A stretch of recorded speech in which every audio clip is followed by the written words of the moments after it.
తో పాటుగా రాహుల్ గాంధీని కూడా పార్లమెంట్లో ఇక బీజేపీకి సంబంధించిన ఒక మంత్రి కామెంట్ చేసిండు, ఏ జాతో తెలియదు, ఇక నువ్వు కులగణ గురించి మాట్లాడతావా అనేటువంటి స్టేట్మెంట్ను ఎట్లా చూస్తావు? ఏదైతే బీజేపీ ఇట్లా అహంకారపూరితంగా ప్రకటించడం వల్లనే అయోధ్యలో కూడా బీజేపీకి వ్యతిరేకమైన తీర్పు వచ్చింది. రాహుల్ గాంధీ కులం అంటే రాహుల్ గాంధీ కుల మతాలకు అతీతంగా సెక్యులరిస్ట్ రాజ్యాంగాన్ని గౌరవించే కుటుంబం అది. భారతదేశంలో ఏదైతే మతాల కులాలకు అతీతంగా నిర్మాణం చేసుకున్న రాజ్యాంగాన్ని గౌరవించే కాంగ్రెస్ పార్టీ అది. అందుకే రాహుల్ గాంధీ ఏమంటుండంటే రాహుల్ గాంధీ కులం భారత జాతి అండి, ఆయన మతం మానవత్వం అండి. భారతదేశంలో ఉండబడిన అన్ని కులాలకు కూడా ఆయన ప్రతినిధి అండి.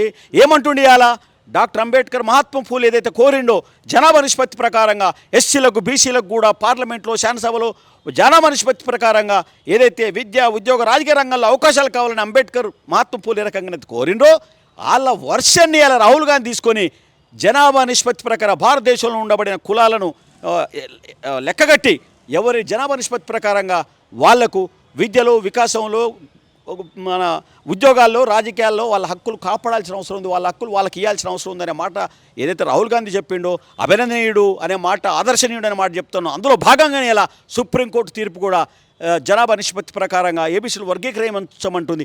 ఈ మాట పరోక్షంగా రాహుల్ గాంధీ చెప్పినట్టే. ఎస్, ఇలా మోడీ అసలు వాస్తవికంగా జనాభా లెక్కల్ని ఒప్పుకోవట్లేదు. బీసీ అయ్యిండు కూడా బీసీలకి ఇలా పార్లమెంట్లో శాసనసభలో హక్కులు లేక అణిచివేయబడుతున్నారు, తొక్కివేయబడుతున్నారు, నెట్టివేయబడుతున్నారు, హక్కులను కాలరాస్తున్నారు బీసీలై. ఎస్, రాహుల్ గాంధీ ఏమంటాడు? విప్లవకాడు, సామాజిక విప్లవకాడు రాహుల్ గాంధీ. అన్ని కులాలకు సమాన నిష్పత్తి వాటా ప్రకారంగా వాళ్ళ జనాభా నిష్పత్తి ప్రకారం ఇవ్వంటే మోడీ అంగీకరించట్లేదండి. రాహుల్ గాంధీ గొప్పవాడా? బీజేపీ గొప్పదా? భారతదేశంలో పడిన మిగతా నాయకులు గొప్పవాళ్ళ? సామాజిక విప్లవకారుడు రాహుల్ గాంధీ హృదయంలో మేధస్సులో ఎవరైతే సామాజిక న్యాయం కాంక్షించిన మహాత్మా ఫూలే, డాక్టర్ అంబేద్కర్, కాంశీరామ్ లాంటి వాళ్ళు ఆయన మేధస్సులో కదలాడుతూ ఉన్నారు, ఆయన కళ్ళల్లో మెదలాడుతూ ఉన్నారు, ఆ నాలుక మీద నాట్యం చేస్తూ ఉన్నారు. అదే అందులో భాగంగానే రాహుల్ గాంధీ వాళ్ళ నినాదాన్ని ఇవాళ ఎత్తుకుంటూ అనే మాట నేను చెప్తా ఉన్నాను. దాంతోపాటు ఏదైతే రాష్ట్ర ప్రభుత్వము 3 విడతల దాదాపు 31,000 కోట్ల రూపాయల రుణమాఫీకి శ్రీకారం చుట్టింది. కానీ కొంతమంది ప్రతిపక్ష నాయకులు కేవలం కాంగ్రెస్ కొర్రీలు పెడతా ఉంది, చారణ కోరికి బారణ మసాలా అంటున్నది, 70% మంది రైతులకు అన్యాయం చేసిందటువంటి స్టేట్మెంట్లు ఇస్తున్నది. నిజంగా వాస్తవానికి అర్హులందరికీ కాంగ్రెస్ ప్రభుత్వం రుణమాఫీ చేసిందా, చేయలేదంటే ఏం చెప్తారు?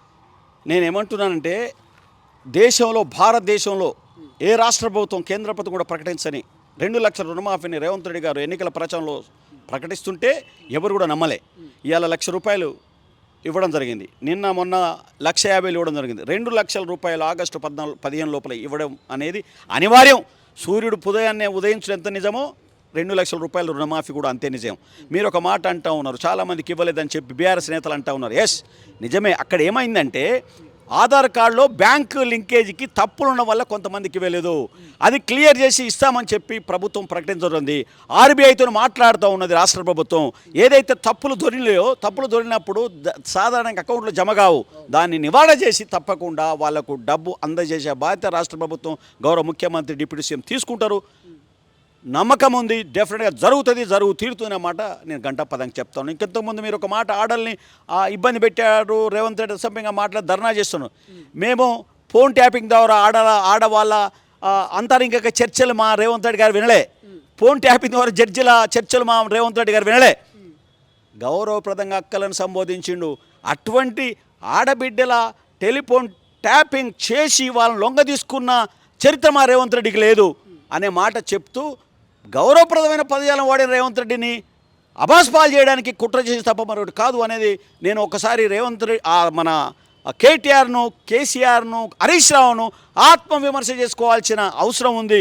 అన్ని కుంభకోణాల్లో ఇరికి ఇవాళ టెలిఫోన్ ట్యాపింగ్ కానివ్వండి, లేకపోతే గొర్రెల కుంభకోణం 7,700 కోట్లు కానివ్వండి, లేకపోతే కాళేశ్వరం ప్రాజెక్టు కానివ్వండి, ఈ రీతిగా తీసుకుంటే పోతే అనేక రకాల కుంభకోణాలు ఎరికి రాష్ట్రాన్ని సర్వనాశనం చేసి ఆర్థిక సంక్షోభకులు నెట్టితే గుండె నిబ్బరంతో భారమైనప్పటికీ కూడా బాధ్యత స్వీకరించి ప్రజల హక్కు చేసిన వాగ్దానాలు అమలు చేస్తున్న రేవంత్ రెడ్డి ప్రభుత్వ ప్రగతిని చూసి ఓర్వలేక కుట్రబన్ని బదనం చేయడానికి ఆ గుడ్డగాల్చి మీదేసి ప్రజల్లో అప్రతిష్ట పాలు చేయడానికి చేసే కుట్రలు చెల్లవు అనే మాట చెప్తా ఉన్నాం. అబద్ధాలకు సృష్టికర్తలు వాళ్ళు. ఉద్యోగాలు ఏదో ఇస్తే ఒక్క ఉద్యోగం ఇచ్చినా అసలైన తొలి వెలుగు. Follow WhatsApp at Toli Velugu Official.